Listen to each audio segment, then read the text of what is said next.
All right, let's now check in with Ryan Mauro. He's a national security analyst with the conservative-leaning site, the Clarion Project. Ryan, good to have you with us. Some interesting comments from President Rouhani yesterday. He compared the U.S. To Nazis. He said that Israel was the greatest threat to world peace. And Ryan, today he said that he thinks the U.S. would eventually rejoin the nuclear deal that it backed out of, saying that the U.S. has never been more isolated. What do you make of those comments? He needs to keep talking, because every time he does, he's hurting the Iranian regime's own credibility and saying things that are ridiculous and just not going to happen. It's the Iranian regime that denies the Holocaust. So if they want us to compare anyone to Hitler, they're not going to win that argument unless they're talking about themselves.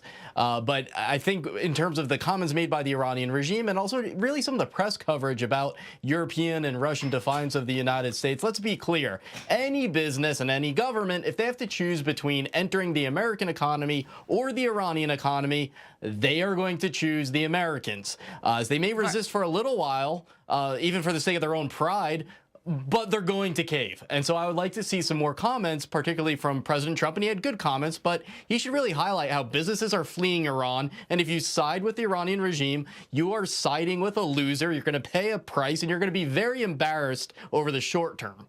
But Ryan, at the same time, we have the Europeans, Russia and China coming together with this joint mechanism to help companies try and bypass these sanctions with a special purpose vehicle intended to create an alternative financial system route for these companies to be able to do business with Iran. Is that going to have a significant effect? Maybe minorly, because they're going to have that moment where they want to show, oh, they succeeded on some level. But if it comes down to the U.S. sanctioning those entities involved in that alternative way of financing their deals in Iran, they're going to collapse. They're just not going to win if we hang tough. And I'm confident that President Trump is going to hang tough. He's talking about November 5th, the toughest sanctions kicking in. And we're already seeing the impact of that before they're even implemented.